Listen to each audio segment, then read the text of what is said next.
Boa tarde a todos que estão a participar neste webinar.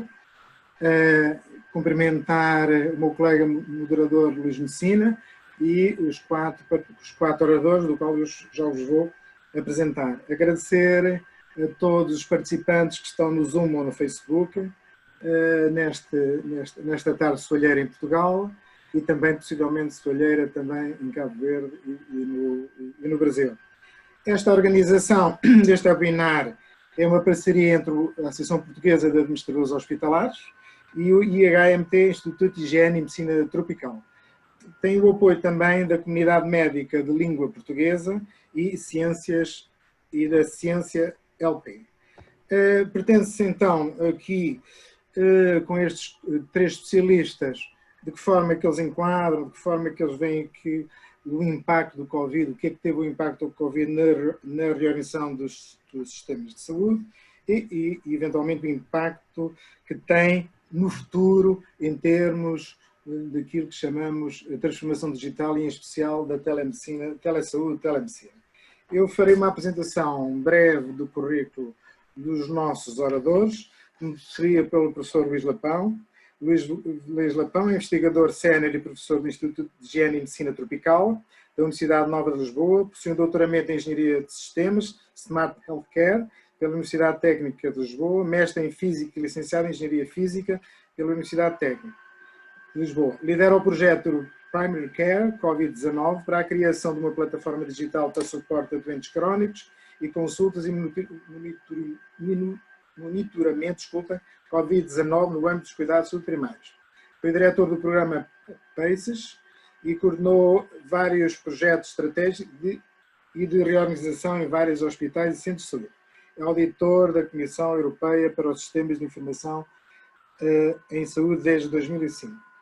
O Dr. Artur Correia é diretor nacional de Saúde de Cabo Verde, mestre em Saúde Pública e doutorado em Saúde Internacional pelo Instituto de Higiene e Medicina Tropical da Universidade Nova de Lisboa, com foco nas políticas e gestão dos sistemas de saúde.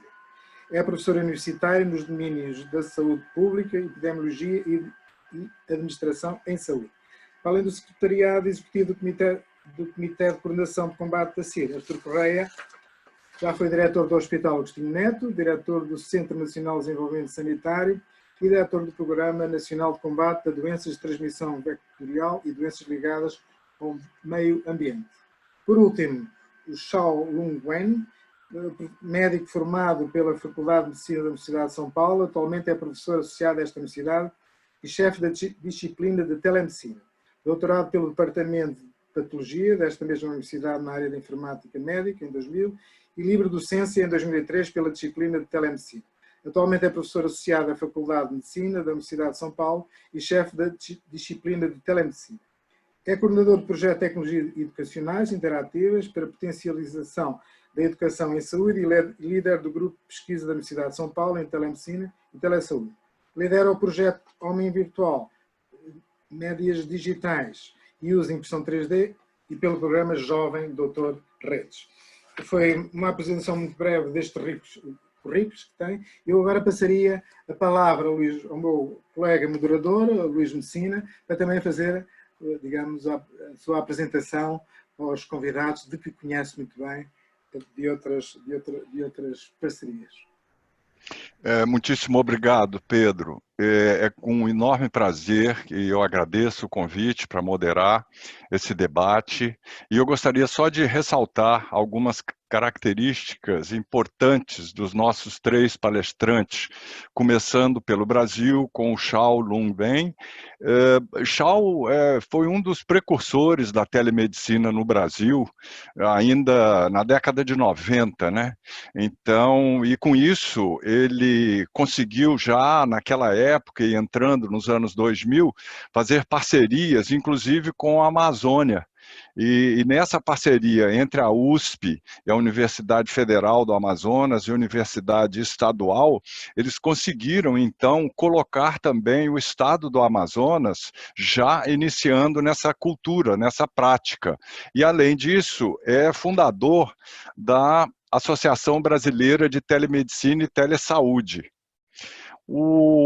E agradeço muitíssimo toda a colaboração do Dr. Arthur Correia e Dr. Luiz Lapão, porque foi a partir, principalmente, do Instituto de Higiene e Medicina Tropical e também de Cabo Verde, do Ministério de Saúde de Cabo Verde, que nós conseguimos aprovar a estratégia de telesaúde para os países de língua portuguesa. Isso ainda numa reunião, eu e Luiz Lapão, em 2016, em Lisboa, na CPLP. E logo após, em 2017, nós tivemos uma belíssima de uma recepção para a reunião dos líderes nos programas nacionais de telesaúde de Cabo Verde, na cidade da Praia, e com isso a CPLP aprovou o grupo de trabalho de telemedicina e telesaúde. Portanto, estamos aqui com expoentes referenciados internacionalmente.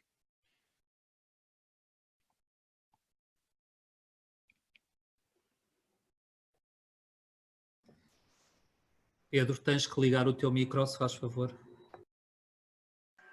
Muito obrigado, Luís Messina. Vamos então iniciar a participação dos oradores. Eu, como moderador, sou muito rígido relativamente aos 10 minutos, no sentido de também ativarmos pelos nossos participantes, e esta dinâmica é o princípio da telemedicina, entre quem comunica e quem ouve, e também haver relação bionívoca neste webinar. Começaria pelo professor Luís Lapão, faz favor, tem a palavra.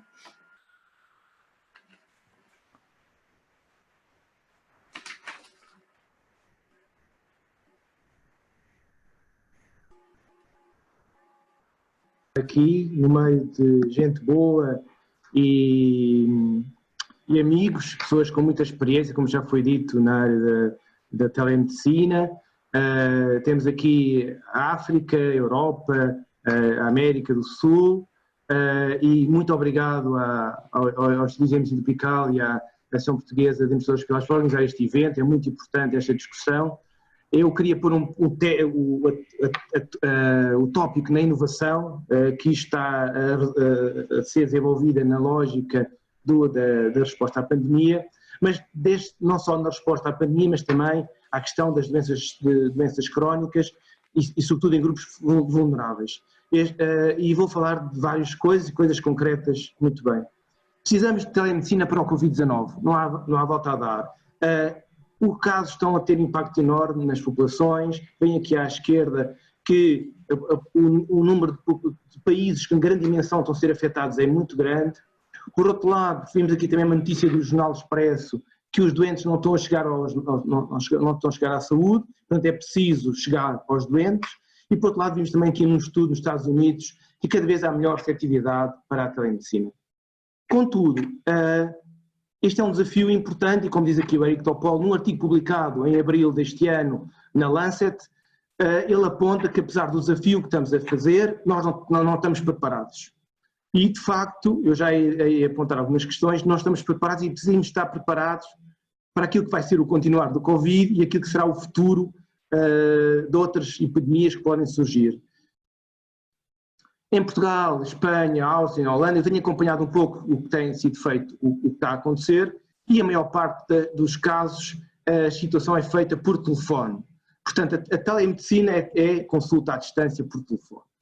Mas nós já sabemos, isso é o caso português, nós já desde 98 que fazemos telemedicina em Portugal. Está bem estudado, com impacto em termos económicos, em termos dos pacientes. Agora, a telemedicina implica isto, implica conhecimento, implica combinar a organização com a tecnologia e é preciso aproveitar o conhecimento que já temos. Contudo, se olharmos para aquilo que têm sido os resultados destes 3, 4 meses que têm sido de Covid, tem claramente um aumento do uso da telemedicina, mas sobretudo tem sido consultas à distância por telefone. Não é mau, é um caminho, é um princípio, e só agora começam a surgir, efetivamente, as teleconsultas por sistemas de vídeo e com outro potencial de acompanhamento dos doentes. Isto porque, sendo o sistema de saúde um sistema complexo, as soluções são inovações geradas pela rede. Mas precisamos de manter o rigor e a exigência, mas abertura à inovação. porque é desta inovação e desta ação que a resiliência, a complexidade e a pandemia podemos ser capazes de lidar com ela melhor. E temos que aproveitar as tecnologias para o fazer. Em termos daquilo que a telemedicina pode fazer em termos de resposta à crise pandémica, há sobretudo 5 aspectos relevantes. A triagem de indivíduos assintomáticos, temos, por exemplo, a saúde 24, a vigilância de doentes indivíduos assintomáticos, pode ser a saúde 24 ou o trace Covid-19, como também a monitorização de casos confirmados, doentes assintomáticos em isolamento, também com o trace Covid-19. Consulta de doentes crónicos, que é o que nós estamos a envolver no nosso projeto METIS, consulta hospitalar de doentes, telecardiologia e telereabilitação, como, por exemplo, está a acontecer no Centro Hospitalar Universitário de Coimbra, como eu já mostrei. Há uma aplicação interessante a ser usada em Portugal, que é o Trace Covid-19, que serve para acompanhamento dos doentes com Covid, faz contact tracing, doentes em vigilância e autocuidados, e tem amadurecido muito neste processo e, de certo, depois dos próximos meses, teremos muito mais conhecimento de como utilizar as tecnologias digitais para o fazer. Queria também dar aqui nota daquilo que tem sido a evolução. Isto é um quadro muito significativo da evolução da telemedicina nos países asiáticos do Pacífico, não é? E aqui vem claramente que quem estava à frente, Singapura, Austrália e China, continua à frente, não é? E há aqui um movimento do Japão que se aproxima destes early adopters, não é? Contudo, ainda há países que ficam atrás, que não conseguem. Apesar de todo o buzz acerca da África da Coreia do Sul, efetivamente eles não estão conseguindo dar um salto para tornar a telemedicina muito mais alargada no sistema de saúde. Porquê? Porque é preciso pensar em coisas concretas, não é só ter um sistema de videoconferência, é preciso pensar na parte organizacional, no protocolo de comunicação, garantir que os doentes têm condições com equipamento, a questão da segurança, privacidade, registro dos dados de forma rigorosa, revisão de medicamentos, partilha de outra documentação, etc. Pensar em formas como é que a tecnologia pode ser útil. Mas a literatura vem mostrando a importância da telemedicina no Covid. Isto é um artigo no New England Journal of Medicine, de maio deste ano, também a relançar aqui os desafios e as dificuldades, e sobretudo a dizer que a telemedicina não é a solução para tudo, é uma solução importante, mas não é a solução para tudo. Também alguns artigos vêm mencionado a importância da telemedicina na gestão das doenças crónicas, que é a área que eu vou agora falar mais. Nós participamos num projeto, numa candidatura da FCT para a área do Research for COVID-19 e dentro do projeto ganhamos um projeto que temos estado a trabalhar na lógica da telemedicina para o Covid.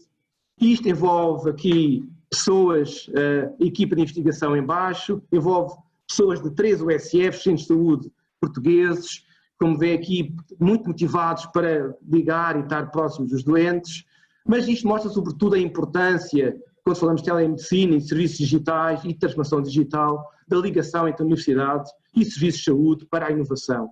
Isto são processos complexos e, portanto, é preciso juntar aqui a prática do terreno com o conhecimento científico. Também usar modelos de referência científicos, como é o Chronic Care Model, que nos permite alinhar aquilo que é importante em termos de sistema de informações clínicos com aquilo que é o sistema de entregas da Organização da Saúde e a ligação aos doentes. Literatura muito importante, isto é da Cochrane, vem mencionando a importância de acompanhar os doentes crónicos, sobretudo os com multimobilidade, que têm dificuldades acrescidas, sobretudo em contexto de pandemia, e, portanto, temos aqui as tecnologias para nos ajudar. Também não queria deixar de esquecer esta oportunidade, eu acabei de publicar este artigo sobre os enfermeiros.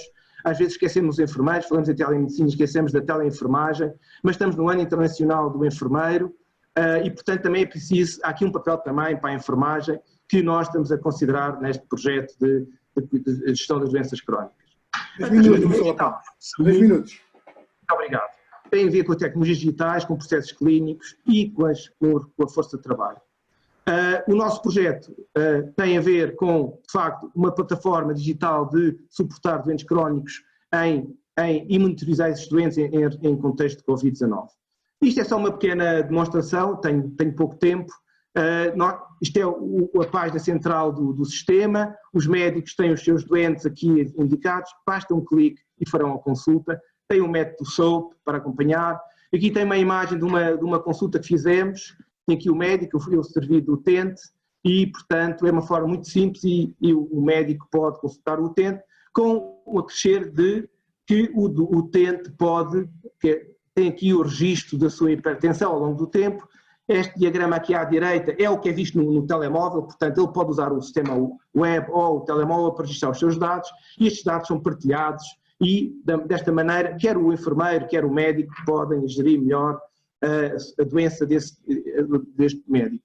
Mas eu queria terminar com a questão fundamental, que é a perspectiva da telemedicina no futuro da CPLP, numa lógica de saúde global, na lógica da formação de especialistas, que é central aqui para que isto aconteça, no fomento da criação de centros de telemedicina, em que Cabo Verde foi pioneiro, depois veio Portugal e, recentemente, Moçambique também criou o seu Centro Nacional de Telemedicina, e, por isso, tudo isto conjuga para criar parcerias para a interoperabilidade, porque só com a interoperabilidade conseguimos ter um sistema de informação de saúde a funcionar bem e em contexto de inovação e organizações de serviços de saúde. Portanto, é preciso juntar estes elementos para que a transformação digital de saúde seja feita. Portanto, a minha mensagem essencial aqui é a transformação digital tem a ver sobretudo com a organização e com as pessoas.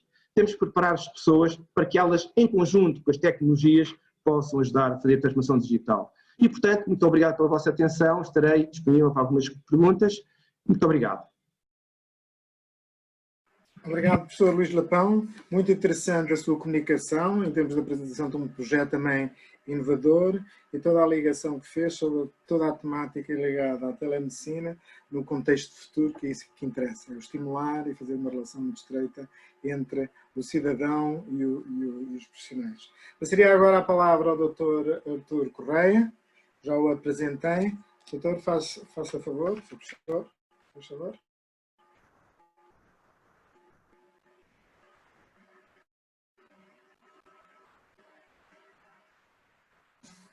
Alô?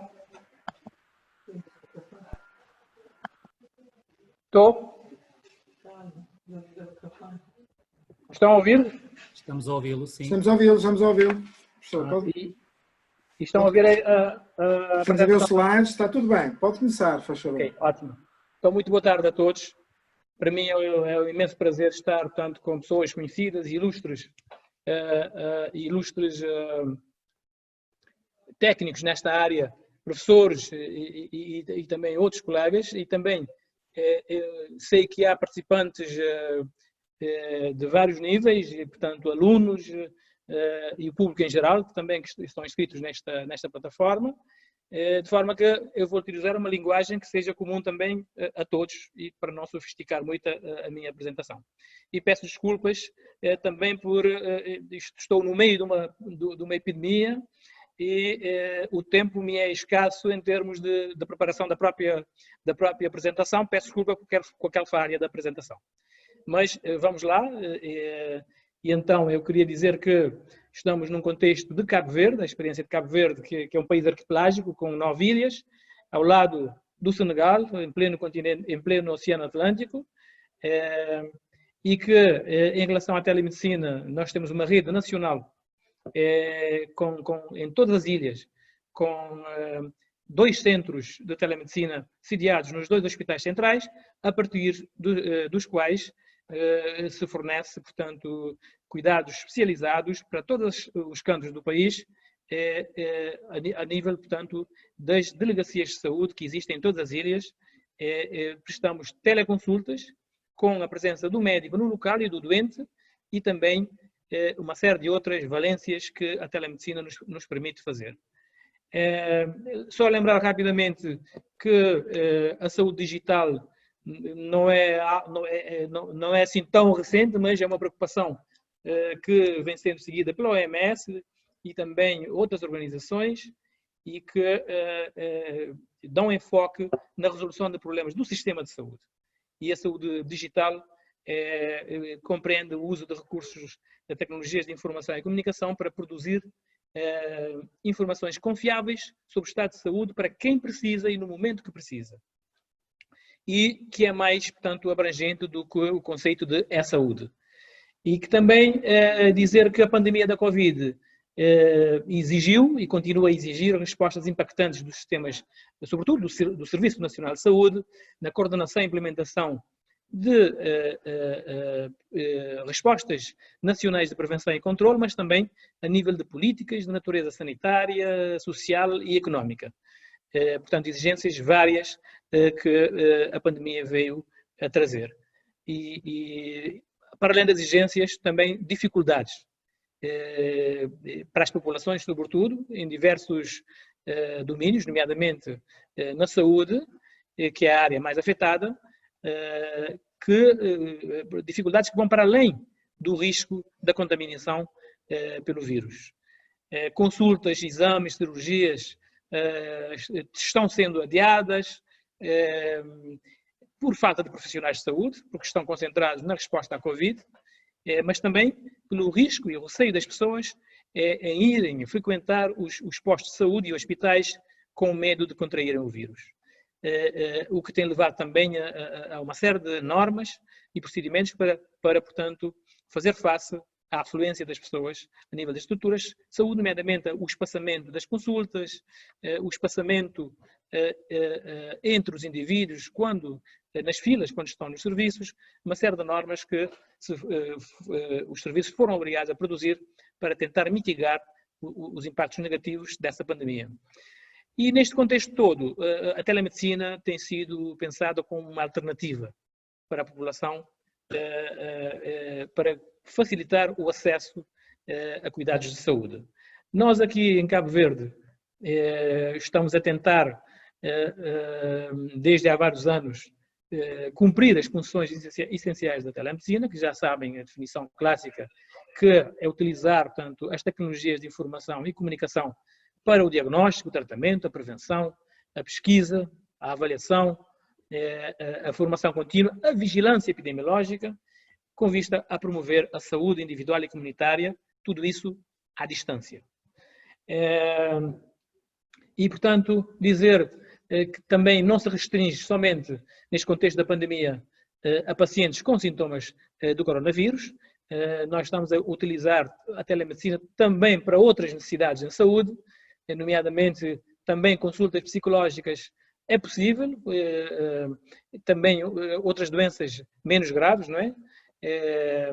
E a telemedicina tem servido muito bem noutros países, nomeadamente na Espanha, nos Estados Unidos, na China, na Itália, para mitigar os efeitos e facilitar o acesso aos cuidados e também facilitar o acompanhamento dos doentes, quer a nível da vigilância epidemiológica, dos doentes que fazem, portanto, o isolamento domiciliar e mesmo no pós-isolamento domiciliar, no período de alta. No Brasil também tem experiências interessantes neste domínio. E em Cabo Verde nós temos feito algumas iniciativas, nomeadamente a criação de plataformas digitais e aplicações móveis. Nós, desde logo, portanto, criamos um site do governo chamado Covid-19, onde as estatísticas diárias sobre a evolução da epidemia são, em termos de pessoa, lugar e tempo, são lançadas no site para permitir que o público em geral e também os profissionais da imprensa, nomeadamente, tenham acesso para além das conferências de imprensa que fazemos diariamente com a participação da comunicação social, rádio, televisão e jornais. Também em Cabo Verde estamos acabamos de entrar na plataforma internacional chamada Convida, que é muito utilizada na Europa e que preconiza a elaboração de um passaporte sanitário digital em relação à Covid-19, mas também a outras patologias. Isto tendo em conta o turismo, a indústria do turismo, e nós somos um país de turismo, e isso representa uma mais-valia para o país, na altura em que abrirmos as fronteiras, para, portanto, a desmaterialização, portanto, dos documentos e certificação dos exames que possamos vir a exigir a entrada no país e também a saída de nacionais. Estando nessa plataforma, há uma série de vantagens e Cabo Verde já abraçou essa iniciativa e temos os instrumentos, digamos, técnicos necessários para isso. Também já elaboramos algumas aplicações móveis, portanto, no telemóvel, para dialogar com os utentes e também facilitar o rastreamento dos contactos, devidamente salvaguardadas, portanto, as questões éticas e de direitos das pessoas.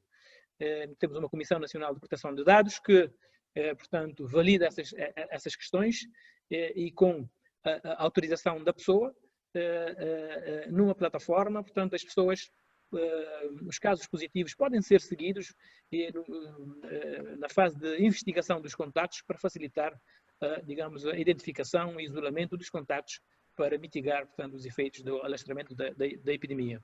Portanto, tem sido... Dr. Correia, 2 minutos, por favor. 2 minutos? Sim, senhor. A telemedicina, muito obrigado, tem permitido, desde o início, reuniões virtuais nacionais, através portanto, permitindo uma coordenação e articulação entre todos os atores na implementação e seguimento das decisões, tem permitido, desde o início, na fase de preparação também da epidemia, formar médicos e enfermeiros, participando em sessões clínicas nacionais e até internacionais sobre a temática.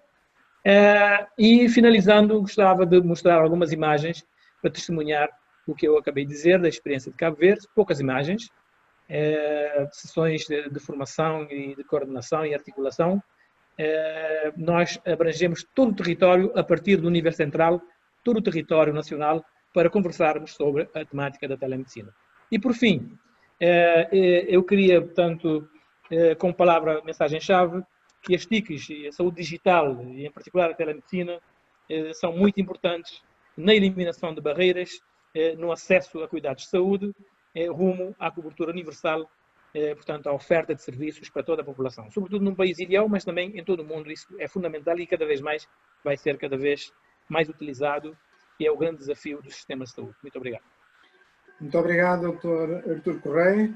Interessante a sua apresentação sobre o enquadramento que a telemedicina tem em Cabo Verde e perante esta pandemia Covid, todas as ações que o Governo e o Sistema de Saúde suportaram nesse território. Passaríamos agora para outro continente.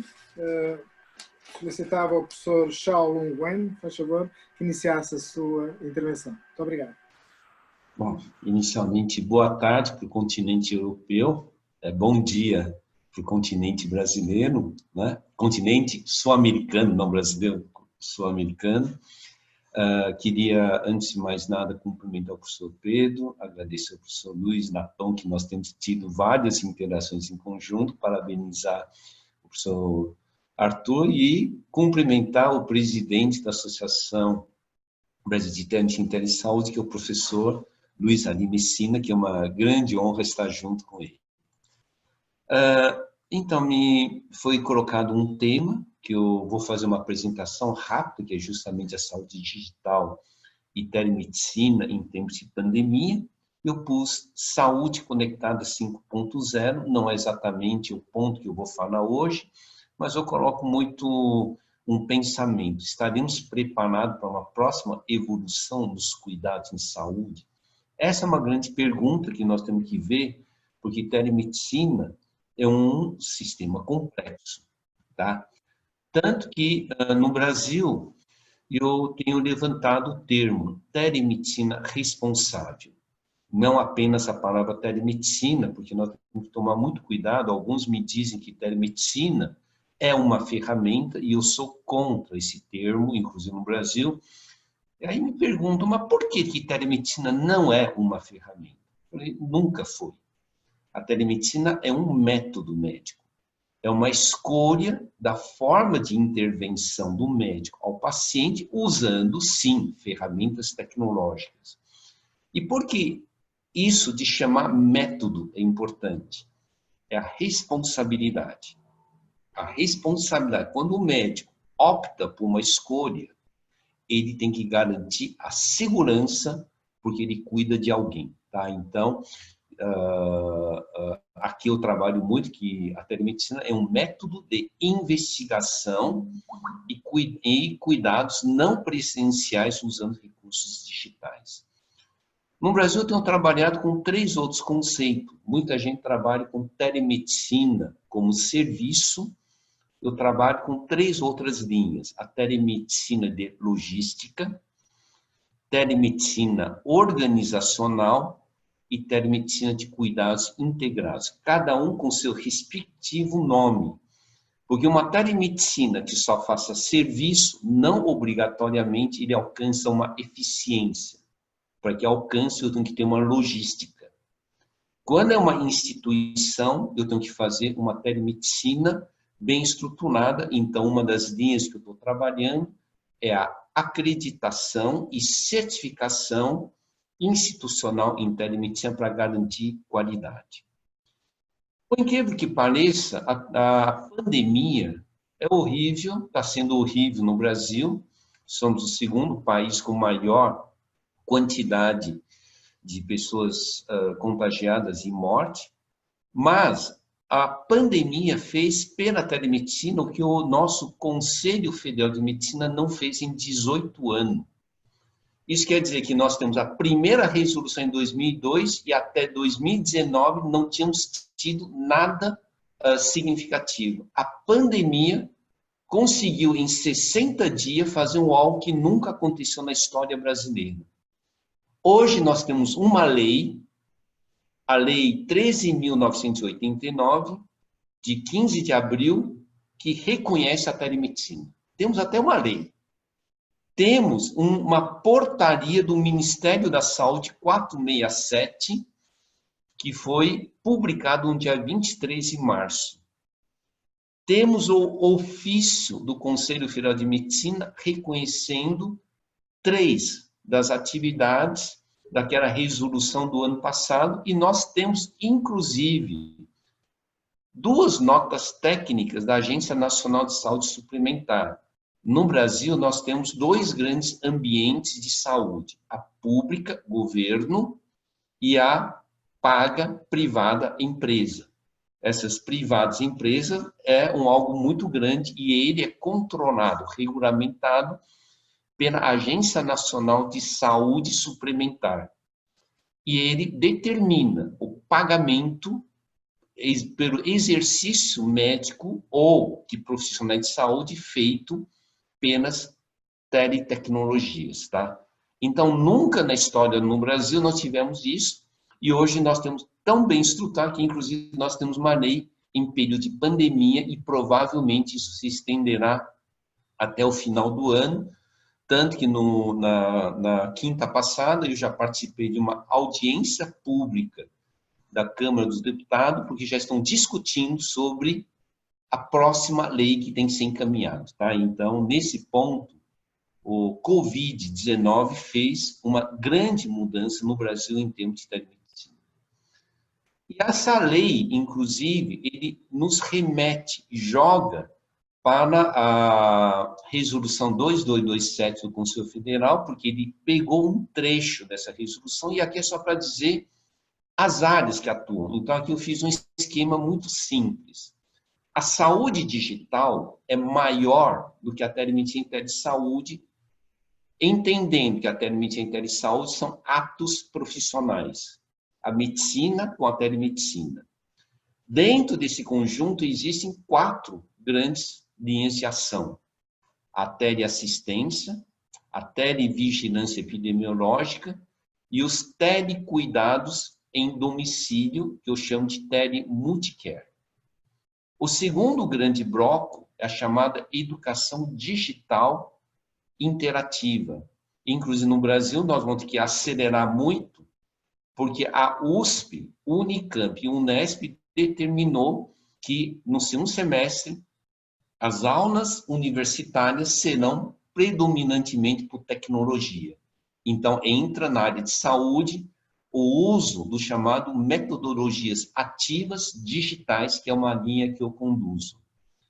A terceira área de atuação é a telepesquisa, ou rede de ciência, e a quarta é o e-care, prevenção de doenças e riscos e promoção de saúde. Então, esses são os 4 eixos, e a Lei 13.989, ele caracteriza a prevenção como uma das grandes ações de telemedicina.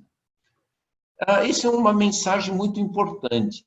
A pandemia abala tratamento ao câncer, doenças cardíacas, diabetes e outras coisas. O Covid é só uma doença.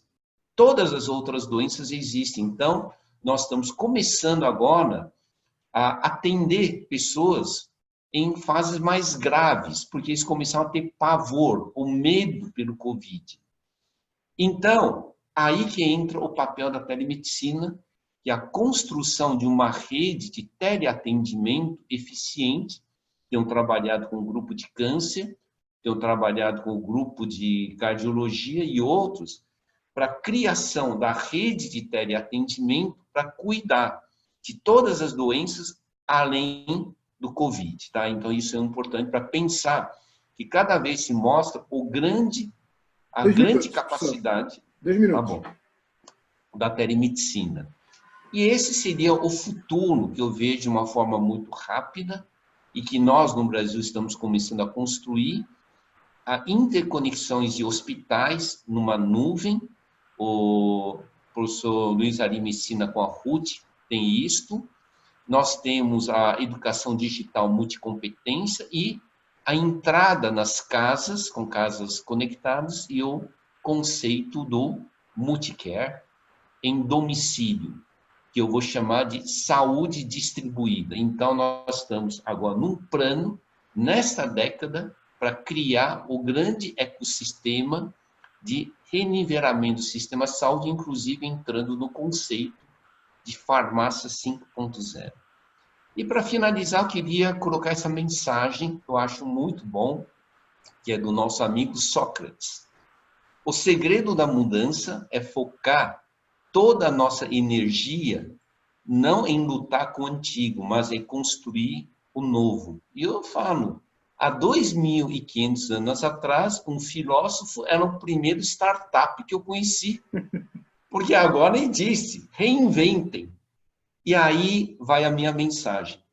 Telemedicina não é um assunto de tecnologia e nem de serviço. Telemedicina é um assunto de reinventar e recriar um modelo de sistema de saúde mais eficiente. Obrigado. Muito bem, professor Chau. Muito interessante. Para além da oportunidade do Covid criar leis, que é uma coisa interessantíssima, não é? Muito inovador. E também a sua projeção futura do 5.0, que acho que realmente é muito desafiante. Muito desafiante. Passaria agora a palavra ao meu colega moderador, Luís Messina, para fazer a sua parte, moderando, liderando a questão das perguntas e respostas e a sua intervenção. Faz favor. Claro, Pedro, muito obrigado. Muito obrigado aos palestrantes pelas excelentes apresentações. Eu pergunto ao Miguel se não seria o caso de apresentar a pergunta de retorno aos que nos estão assistindo, Miguel. É o caso agora? Ok, então, eu solicito a todos para que a gente também possa acompanhar a opinião de vocês. Não estou vendo agora, Miguel. Colocar outra vez, Miguel.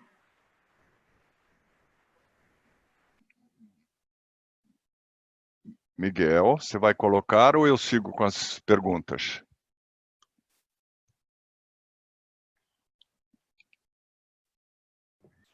Pode avançar, professor, que eu já coloco. Ok. Ok, portanto, o que nós vamos ter aqui é o seguinte, nós vamos solicitar a vocês que entrem no link, tá? Já adianto, é o www.mente.com e entrem com a senha 7803. Tá? Ali, nós vamos perguntar a opinião de vocês sobre o que vocês consideram fundamental, importante para a transformação da saúde digital. Né? O que está pegando. Então, em breve deve aparecer aqui a imagem, mas de qualquer forma, é www.menti,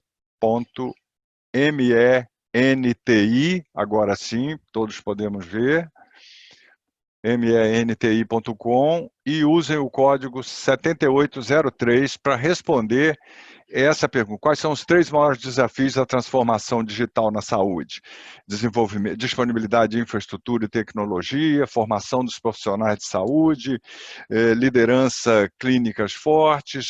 Pronto, já estamos aí com algumas respostas, e isso então, mais para o final, quando tivermos mais respostas, obrigado, Miguel, nós vamos apresentar então.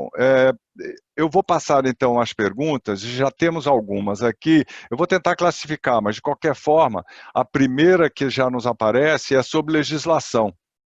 E a pergunta é, a legislação, o Chau já apresentou algo sobre legislação e as portarias também, mas há legislação específica para questões éticas em telemedicina?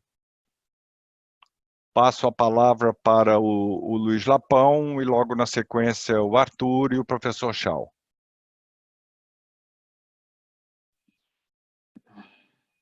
E outra, eu complemento só porque já tem uma outra aqui, a legislação aplicável é definida por cada país ou existe alguma legislação internacional?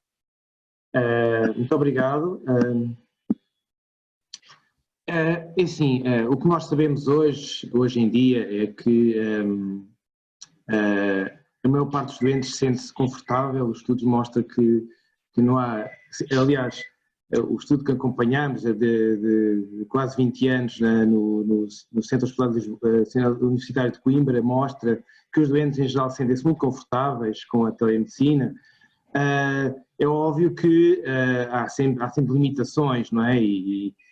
Como vimos aqui, a telemedicina, ou a telesaúde, ou a saúde digital, não é para tudo, não é uma solução para tudo.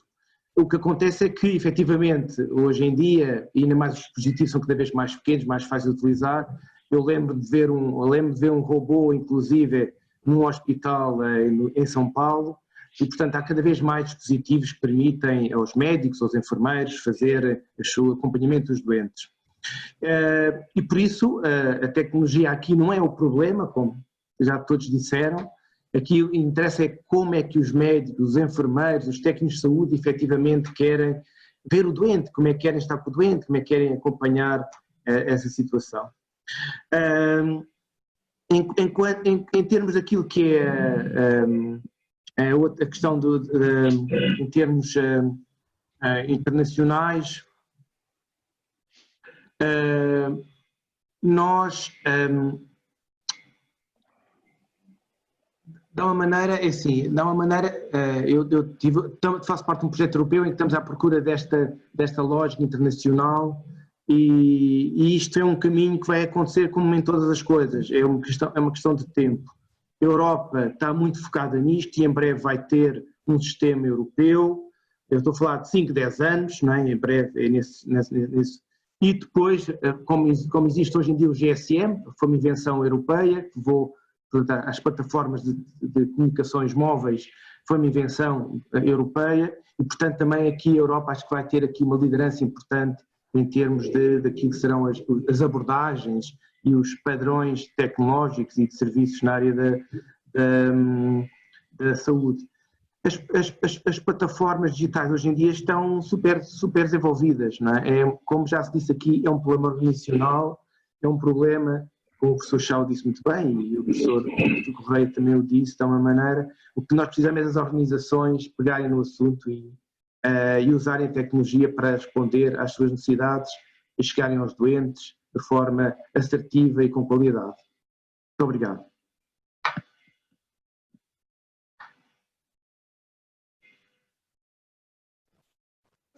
Muito obrigado, professor Lapão, por esses esclarecimentos.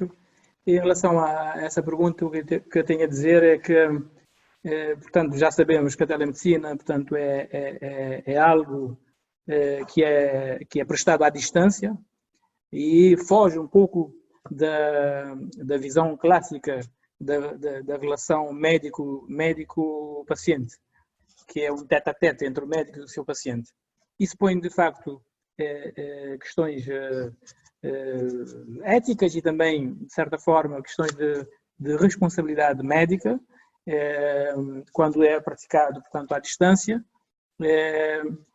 Mas também foi levantado, essas questões foram levantadas numa célebre declaração chamada Declaração de Tel Aviv, a nível internacional, que houve reuniões importantes em 1999, numa sessão dessa organização internacional sobre a telemedicina, fez uma declaração que tem uma série de aspectos sobre, portanto, a tentar esclarecer e a tentar dar algumas pistas para que sejam seguidas. Mas a própria OMS, consciente dessa lacuna que existe, fez um estudo há uns anos atrás e constatou que na maioria dos países onde a telemedicina é praticada, há esse ponto fraco, que é a questão da regulamentação.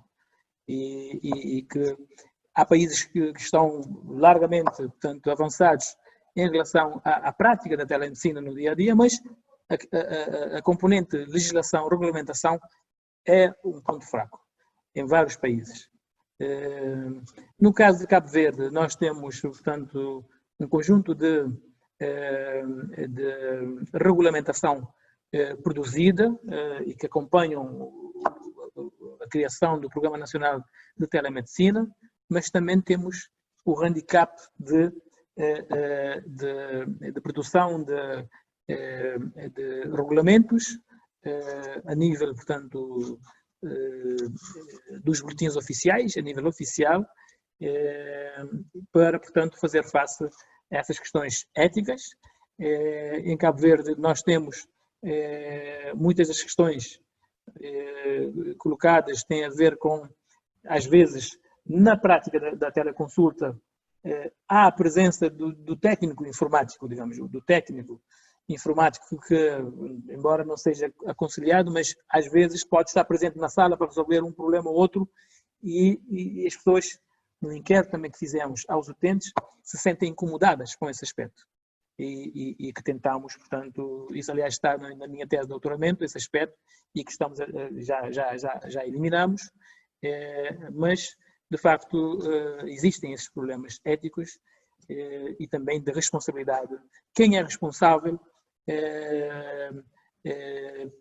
pela conduta que foi administrada por um médico à distância?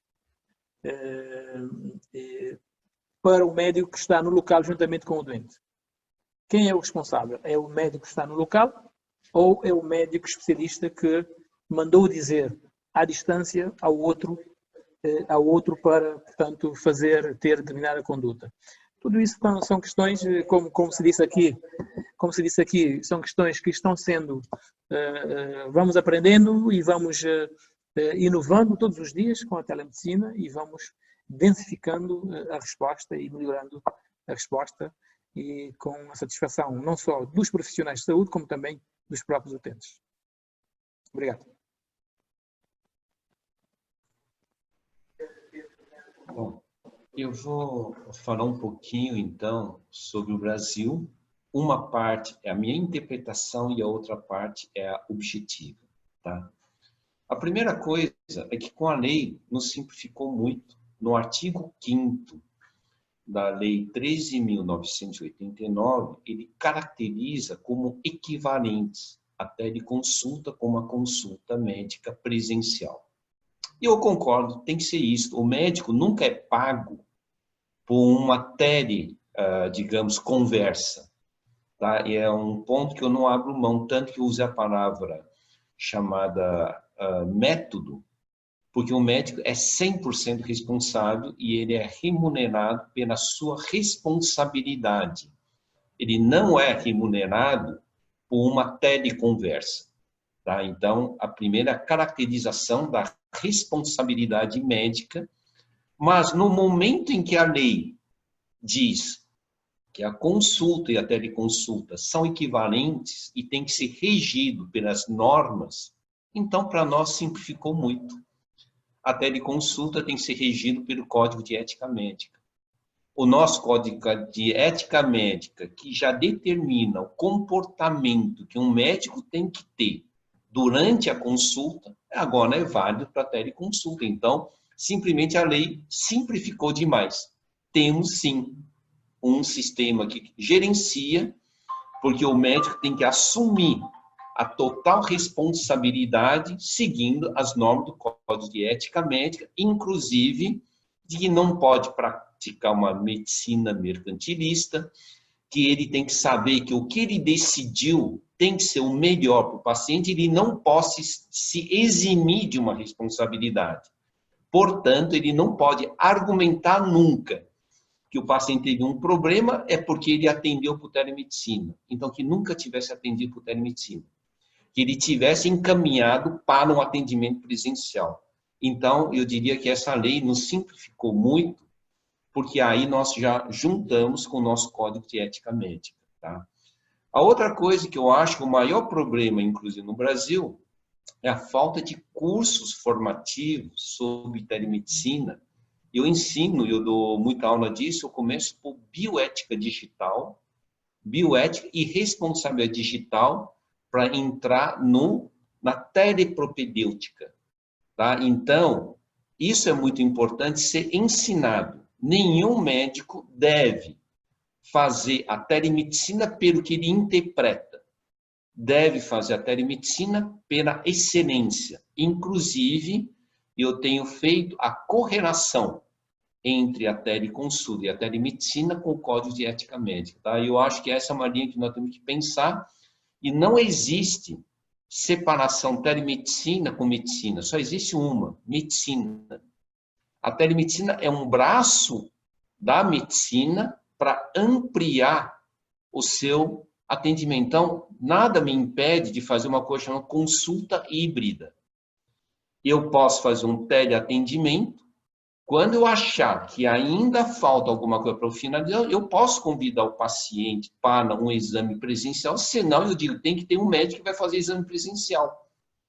Então, essa postura é fundamental para que eu chame de telemedicina responsável, tá? Porque aqui nós também temos essas situações que confundem uma telemedicina de um cuidado de atendimento com uma videochamada, tá? Então, são dois aspectos diferentes. Aqui eu só desenhei um pouco essa situação no Brasil e, por causa disso, existe um movimento.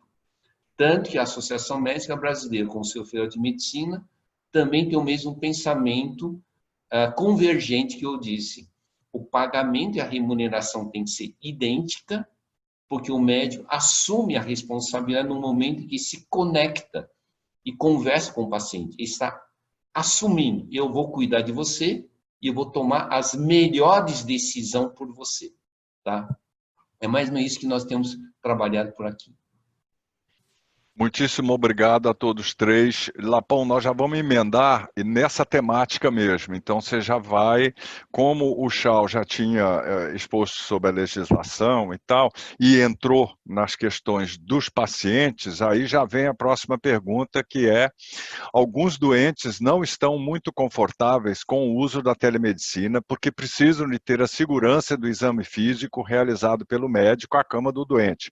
Quais são as desvantagens que podem ser listadas, situações excepcionais, em que não é absolutamente recomendável assumirmos como totalmente eficaz a telemedicina? E prossegue um outro: como se faz se no decurso de uma teleconsulta o médico precisa fazer uma observação física que não estava prevista? Então, eu passo essa agora para o Lapão e para o Arthur, porque o Chau já entrou nela. Se quiser, pode retornar. Lapão? Bem, muito obrigado. Eu queria aqui, estamos todos a entrar bem mais profundo nas questões importantes. Eu queria só, é preciso ter noção que nós temos, quando temos uma consulta em que há um médico especialista e há um médico presencial, é óbvio que a responsabilidade é do médico presencial. O médico especialista é uma segunda opinião, dá apoio especializado. É preciso ter claro isso, é o médico do doente que tem a responsabilidade. A telemedicina aqui permite conseguir ter em tempo real, em tempo próximo, dentro do contexto da consulta, envolver um segundo especialista em coisas mais específicas e ajudar a uma decisão mais válida. Aquela que é que nós pensamos seja mais o futuro, que tem a ver com mais do que telemedicina, saúde digital, em que implica a monitorização dos doentes. Estamos a falar de um desafio mais organizacional e que efetivamente vai envolver muito o doente. O doente vai ter que ter um papel mais importante e que eu acredito que seja o futuro, passa por aí. Portanto, não é só a formação dos profissionais de saúde, é preciso também formarmos os próprios doentes para esta dinâmica da saúde digital. E aí temos uma questão muito concreta, quer dizer, há uma relação clínica entre o doente e uma equipa clínica, liderada pelo médico, e que tem um plano de assistência a esse doente, com consultas presenciais e, eventualmente, com consultas à distância, quando não se justifica. Nomeadamente, agora, na questão do Covid, muitos doentes crónicos, se calhar, não precisam de ir ao centro de saúde, podem ser acompanhados. Há uma relação já existente entre esse médico e esse doente, e a equipa clínica, preciso dizer equipa clínica, e, portanto, não é uma primeira consulta, aí é muito importante estar presencialmente, para se conhecer, para eventualmente perceber algumas coisas concretas do doente, que não é possível ver à distância, mas numa lógica de acompanhamento do doente ao longo do tempo, longitudinalmente, é possível eu integrar, como dizia o professor Shaw, também tem uma abordagem mais integrativa, não é? Eu integrar a perspectiva da telemedicina numa lógica do tratamento e mais, envolvendo cada vez mais o próprio enfermeiro. O enfermeiro tem um papel muito importante aqui que muitas vezes esquecemos, nesta monitorização dos indicadores de saúde e depois o próprio doente como participante, usando a tecnologia para ajudar o doente a ser mais ativo, a fazer mais exercício, a tomar os medicamentos como deve ser, que é um problema muito grave e que a telemedicina pode ajudar, que é a adesão ao medicamento. A própria alimentação também pode ser ajudada com telemedicina e, portanto, é esta integração da tecnologia no processo clínico de acompanhar o doente e a família do doente, eventualmente, para aqueles doentes mais frágeis e que começam a ter alguns problemas cognitivos. E, portanto, é isto, quer dizer, se é necessário haver uma consciência presencial, o médico diz, olha, por favor, vejo que a sua situação não está muito bem, é preferível vir cá para nós vermos, ou, como dizia o professor Shaw também, é preciso fazer um exame, vá ali e depois falamos. E, portanto, é esta a abordagem, por isso é que é importante a formação das pessoas. Mas a lógica é a mesma, é a lógica da relação entre o médico, entre a equipa clínica e o doente. E daí a questão também da ética, não é? Porque aqui é um canal, mas a ética é a mesma, não é? E acho que fico por aqui. Obrigado. Muito obrigado. Em relação a... Eu falo agora da realidade de Cabo Verde. Nós temos... Estão a ouvir? Não. Estão? Ok, obrigado. Em relação a Cabo Verde, nós temos duas realidades. Temos teleconsultas em real time, e temos o fora, portanto, em diferido, em que a teleconsulta em real time nós fazemos com a presença no local do médico assistente do utente e à distância do especialista. Portanto, fazemos de um clínico geral para um especialista no Centro Nacional de Telemedicina, num dos centros nacionais. Portanto, há uma conversa entre o especialista e o clínico geral que está à frente do doente e que esclarece, há um diálogo não só entre o especialista e o clínico geral, como também entre o especialista e o próprio doente. Portanto, em tempo real. Temos a outra modalidade, em que o médico assistente no local tem dúvidas sobre os utentes que ele segue e envia por e-mail essas dúvidas ou pretende fazer discussões não em tempo real, mas quer portanto, respostas a posteriori, também envia portanto, perguntas e o especialista nos centros nacionais de telemedicina respondem, portanto, em 1, 2 dias ou 3 dias no máximo, respondem às dúvidas. Portanto, são duas situações em que enfrentamos. E há, portanto, no caso do Brasil, eu sei que há, portanto, uma outra modalidade, mas talvez o professor Shaw nos possa esclarecer também. Ok. Antes de... Só um instante, Shaw. Eu vou já acrescentar mais algumas aqui que vão também nessa direção e aí você inicia. acham que todas as consultas de todas as especialidades podem ser feitas por telemedicina? Ou só a partir da segunda consulta, ou depende da especialidade? Outra, e quanto à qualidade da consulta e observação clínica? Na vossa experiência, é exatamente o mesmo? E ainda tem mais uma nessa linha. Em que condições se deve optar pela telemedicina em vez de consulta presencial? Sempre ou deve haver normas? Tchau. Bom, eu vou falar isso e eu vou só complementar algumas coisas. No Brasil, nós, na resolução, inclusive na nova resolução, nós resolvemos separar os atos médicos de telemedicina, não ficar somente com a palavra telemedicina. Então, tem a teleconsulta, quando é dois especialistas, se chama teleinterconsulta.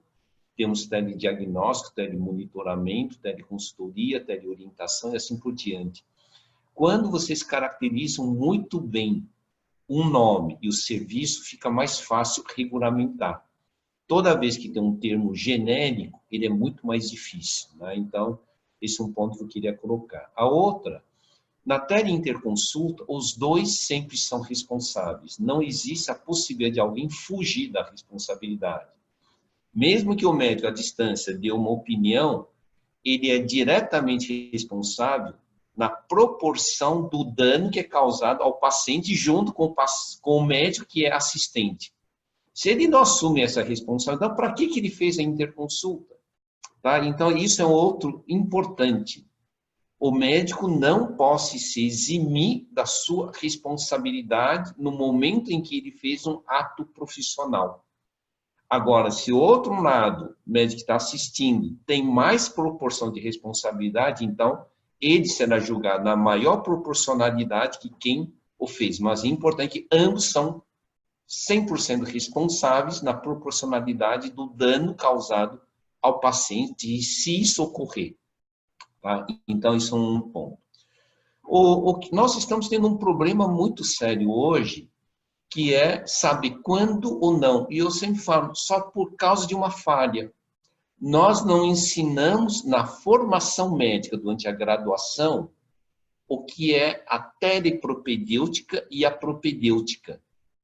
Isso é fundamental, é por isso que nós temos esse receio. A mesma coisa se hoje me dizer cirurgião digestivo. Você vai usar uma cirurgia aberta ou você vai usar uma robótica cirúrgica para retirada da vesícula biliar? Mas se eu não tiver formado um cirurgião para saber o que é uma cirurgia por robótica, ele nunca saberá a escolha. Então, o maior segredo para uma telemedicina responsável de qualidade é torná-lo como uma matéria obrigatória durante a formação médica. E se ele não tiver essa formação, ele sempre achará que é uma coisa ou outra. Na verdade, deve ser parte do plano de cuidado de alguém. Agora, nessa questão, quais são as especialidades? As especialidades variam muito. É muito provável que a dermatologia diga, olha, em 60%, 70% dos casos, a imagem, para mim, ele é mais do que suficiente. Tá? Então, a especialidade pode, inclusive, fazer um screening, uma triagem, e, às vezes, interligado com inteligência artificial para reconhecer padrões de lesão. Então, esse é um ponto que só queria dizer. A psiquiatria, ela pode dizer, mas eu não preciso palpar. Inclusive, quando eu discuti com os meus pares sobre a necessidade de uma palpação, eu disse, uma consulta psiquiátrica não precisa. E você não deve fazer isso. Então, cada especialidade deve definir o grau com que ele pode fazer o primeiro atendimento ou o segundo atendimento. Exemplo, ontem à noite estava falando sobre pediatria.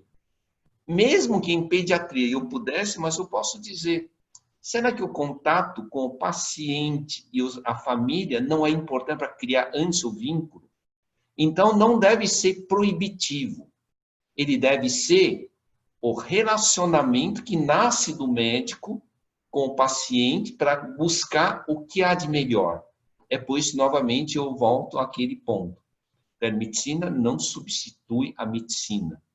Telemedicina é o braço da medicina que vai estender maior acolhimento, portanto, todos os fundamentos da empatia, cuidados e critério de qualidade têm que estar inserido na essência da telemedicina, senão ela não tem nenhuma razão, inclusive, de existir, porque nós temos risco de diminuição de qualidade, tá? Então, só para dizer que essa parte das consultas deve ser analisada especialidade por especialidade.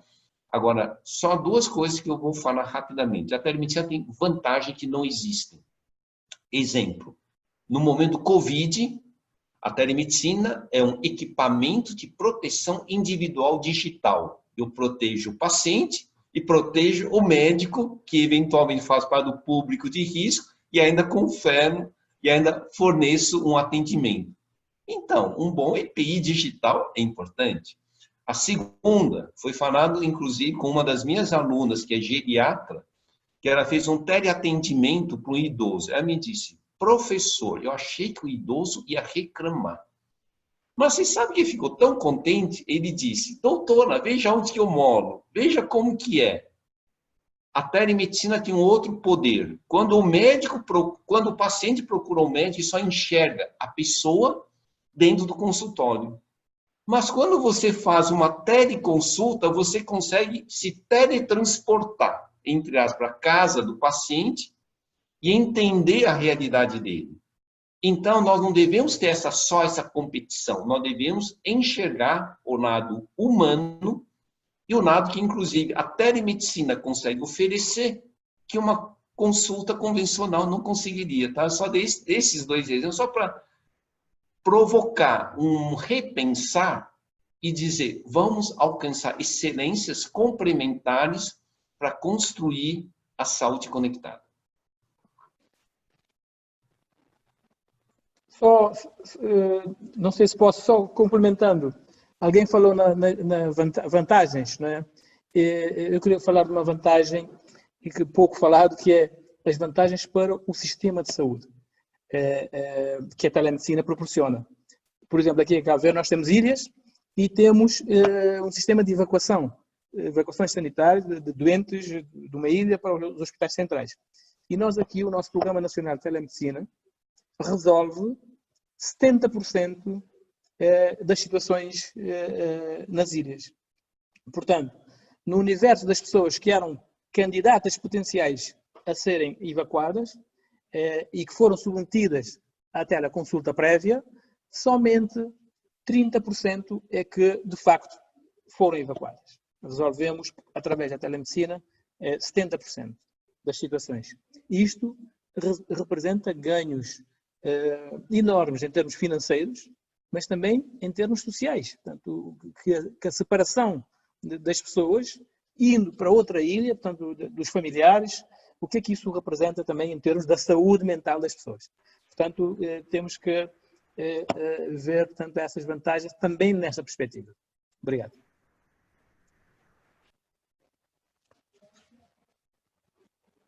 Sim, Lapão, vamos lá. Muito obrigado. Complementando as respostas que os colegas já deram e foram muito completas, eu acho que é assim, o que está a acontecer é que eu considero que é uma altura bonita de dizer que, para mim, a telemedicina surgiu quando o homem foi à Lua, não é? Portanto, quando foi preciso acompanhar um doente que estava numa nave espacial e estava depois à Lua. Lá não havia médico lá presencial e, portanto, o acompanhamento era feito à distância, efetivamente.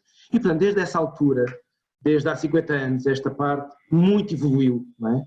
E se a cardiologia, a dermatologia foram as primeiras a entrar, a utilizar estas tecnologias para fazer consultas e acompanhar doentes, fazer diagnóstico, cada vez há mais áreas a entrar. E, portanto, mas é preciso fazê-lo com evidência. Eu tenho neste momento uma aluna que está a trabalhar a área da otorrinolaringologia e estamos a estudar muitos artigos e muitos estudos que estão a demonstrar como é que a telemedicina, o telediagnóstico e o teleacompanhamento podem ser úteis em otorrinolaringologia. E, portanto, o processo eu tenho que validar as ferramentas. há 20 anos atrás, o Dr. Castela, em Coimbra, fez o mesmo, validou de várias maneiras a forma como é que garantia que a telecardiologia acompanhava as crianças à distância, e teve que validar isso, não é? Portanto, tem que haver um processo científico aqui de validação do uso da tecnologia e do acompanhamento do doente. Quanto à questão muito pertinente, como é que eu devo optar por consulta ou não consulta telemedicina? É assim, hoje em dia, nós quase podíamos dizer, então, e nós como é que decidimos se vamos ao banco ou fazemos o trabalho na internet de acesso à conta bancária ou das operações bancárias? É quase parecido. É óbvio que o ideal é presencial. Se nós conseguirmos, dentro daquilo que também o professor Correia mencionou, das vantagens para o sistema, se eu consigo, de uma maneira, potenciar consultas à distância, evitando deslocações, evitando outro tipo de, servindo agora também de equipamento de anti-infecção, como falou o professor Chau, é assim, se eu consigo encontrar uma abordagem que é credível, válida, do ponto de vista clínico, de acompanhar o doente à distância, eu opto por isso, se é melhor. Sabendo eu que o doente, se for preciso, virá ao meu consultório. Mesmo na área da pediatria, que acho que é importante a ligação com o médico, e concordo plenamente, mas eu acho que cada vez mais as crianças também se vão divertir imenso, se calhar, de acompanhar, estarem com o médico ou com a enfermeira à distância. Há uma área que está a ter um grande salto neste momento, que é a área da fisioterapia. Quem diria que a fisioterapia tinha potencial nesta área da saúde digital? Está a ter um grande impacto, porque é possível alguns instrumentos de exercícios e algumas coisas serem feitos à distância. E isso tem um grande potencial nestas áreas. Nós estamos a descobrir todos os dias novas abordagens, novos caminhos. Esperemos é que, com ética, com a evidência científica, com muita capacitação dos profissionais e dos utentes, isto seja possível fazê-lo com mais qualidade. Obrigado. Luís Messina, estamos muito em cima do tempo. Mais uma ronda, por favor, para terminarmos, se for possível. Já ultrapassámos a hora e 10. Mais uma ronda. Ok, é difícil selecionar as questões aqui, por isso é que eu estou indo na sequência temporal. Ok, escolha uma. Pois, bom, aí não vai ter jeito, aí eu vou ter que escolher... Faça a sua. A de um amigo meu que por acaso está aí no Instituto de Higiene e Medicina Tropical, que está a parabenizar os organizadores e apresentadores, é o professor Reinaldo Dietz, com a pergunta: o principal obstáculo da só para reforçar um pouco mais, o principal obstáculo da telemedicina ainda é o componente do exame físico, mesmo com a presença de um médico assistente. Existem perspectivas tecnológicas em vista que possam ultrapassar esta barreira? Quem gostaria? Tchau. Olha, o exame físico, ele na verdade é complemento para diagnóstico, não é o principal. O principal é o raciocínio e a semiologia. O segundo, o exame físico também não é suficiente. É o exame, às vezes, armado e, às vezes, o exame subsidiário. Eu vou dar um exemplo. No COVID, se eu fizesse uma ausculta respiratória, talvez me ajudasse. Mas eu acho que eu prefiro o oxímetro digital para ver o nível de saturação de oxigênio para encaminhar o paciente, e isso as pessoas podem comprar facilmente. Isso é exame físico ou não é exame físico? Então, o que eu estou querendo dizer? Nós não podemos apenas sacramentar que o exame físico é a palpação. O exame físico é todo o processo que complementa o raciocínio investigativo bem feito inicial. Então, o mais importante é a construção desse raciocínio, a observação clínica e indo para complementos de exame físico, que muitas vezes podem ser por aparelhagem. Exemplo, uma gestante de risco pode estar em casa e eu falo para ele comprar um Doppler, porque eu quero acompanhar o batimento cardiofetal e se tiver qualquer coisa eu posso tomar uma providência, tá? Então, queria propor, ampliar a mente do que se chama exame físico. A segunda coisa, eu fiz um desafio. Autopropedêutica. Pessoal, o que é autopropedêutica? Eu ensino o paciente a fazer algumas manobras avaliativas, ele me passa informação. Aí o pessoal me diz, mas isso não é incompleto? Depende. Quando é bem feito, eu ainda tenho a vantagem. Ele está sentindo. Quando eu estou fazendo a manobra, eu nem tenho a sensação de dor dele. Ele ainda sente. Eu disse, eu vou lançar outro desafio.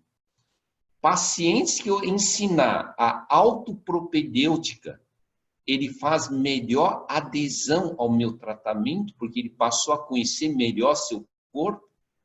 Eu só estou lançando essas coisas para desafiar, porque muitas vezes outros médicos me desafiam e eu retorno para fazer uma pergunta. Será que a telemedicina não tem a capacidade de promover um auto-coaching em saúde, aumentando, inclusive, a capacidade de adesão ao tratamento? Tá? Então, nós vamos ter vários equipamentos mais adiante que vão servir como propedêutica e coisa do tipo. E só para terminar, glicosímetro. Eu prefiro ter um glicosímetro com glicofita do que apenas perguntar para o paciente ou palpar um paciente que tem diabetes. Eu preciso de um glicosímetro. Tá? Tudo isso se chama propedêutica e não apenas o contato. Então, nós, como área de telemedicina e telesaúde, precisamos ampliar a nossa mente sobre os critérios que se chama exame físico.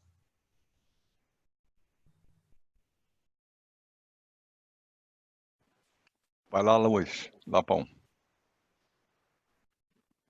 professor Chau foi excelente, não é? Eu só quero complementar um bocadinho aqui, dando uma outra dimensão que é, cada vez mais, é óbvio que em situações críticas, a consulta, a teleconsulta concreta é muito importante. Mas eu quero dar aqui outra perspectiva. A saúde digital é sobre o contínuo, é sobre a longitudinalidade dos cuidados.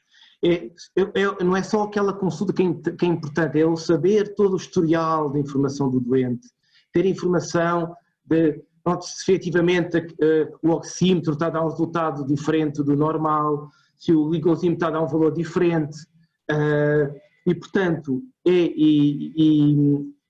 é isto que é cada vez mais importante, é eu ter um sistema de informação efetivo em que a telemedicina acaba, e a telemedicina, aquele evento da teleconsulta é só um evento entre muitos, não é? E isto é que é o futuro, não é? E aqui, mais este aspecto do doente participar, envolver-se, registar dados, registar as suas coisas, quando numa situação mais concreta, aí sim, se tivermos tecnologia disponível, podemos fazer um pouco esse exame físico, mas se não tivermos, podemos ter alternativas para resolver isto. Eu só queria dizer que há aqui muitas limitações, não é? Por exemplo, os meus conhecidos na área da ortopedia ficam muito furiosos com a telemedicina, porque eles sabem que muito tem que ver muito o doente, tem muita coisa que é importante, mas mesmo assim ainda há esperança que há ali um aspecto ou outro que podem ser acompanhados os doentes à distância, mas são cirurgiões que gostam de ver, gostam de medir, ver as coisas como estão. Mas no futuro outras coisas vêm acompanhar. Só mais dois pontos muito, muito importantes. A questão do acompanhamento do doente, da formação do doente, que o professor Chau chama de autopropedêutica, que hoje em dia existem já, eu tenho um colega que está a trabalhar nisso, nós também estamos um bocadinho a trabalhar, ainda não muito, que é a questão de personagens virtuais que é possível usar nos sistemas de informação, que ajudam a educar o doente, ajudam a acompanhar o doente em alguns processos, ajudam o doente também a fazer determinado tipo de procedimentos e, portanto, cada vez mais há alguma tecnologia que ajuda a comunicação quando o médico ou o enfermeiro não podem. E a terceira, era só um comentário final, vi ali o gráfico dos resultados e que está tudo muito próximo, as votações são todas muito próximas. Isto mostra que a transformação digital é um conjunto, é um processo multidisciplinar, é um processo, está tudo muito próximo ali entre os 18% e os 15%, 12%, e portanto é preciso garantir que temos isto tudo, por isso é que é difícil, é preciso garantir que temos um combinar de soluções, de abordagens, para garantir que efetivamente conseguimos mudar as pessoas, conseguimos mudar os serviços de saúde e conseguimos usar bem a tecnologia em bom proveito das pessoas e do sistema de saúde. Muito obrigado, foi um prazer estar aqui com todos vós.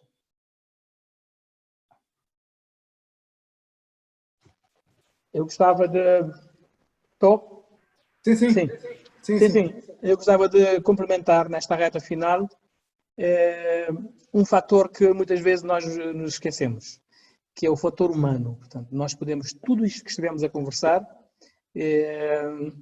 se não houver, portanto, o engajamento, o empoderamento e engajamento em consequência, não só dos profissionais de saúde, e até educação, informação e comunicação com os utentes sobre a telemedicina. A telemedicina tem que ser sentida como uma necessidade. Não vale a pena os decisores se reunirem entre 6 cabeças e decidirem pela implementação da telemedicina se ela não for sentida no universo dos praticantes, dos médicos, dos especialistas e também do próprio utente, se não for sentida como uma necessidade útil, com vantagens. Se isso não acontecer, não será bem sucedida. Portanto, o processo pode até arrancar, o projeto arranca, mas vai até ao meio e depois morre. Nós aqui em Cabo Verde enfrentamos esse problema. Vários projetos que começaram e depois de 6 meses ou 1 ano morreram.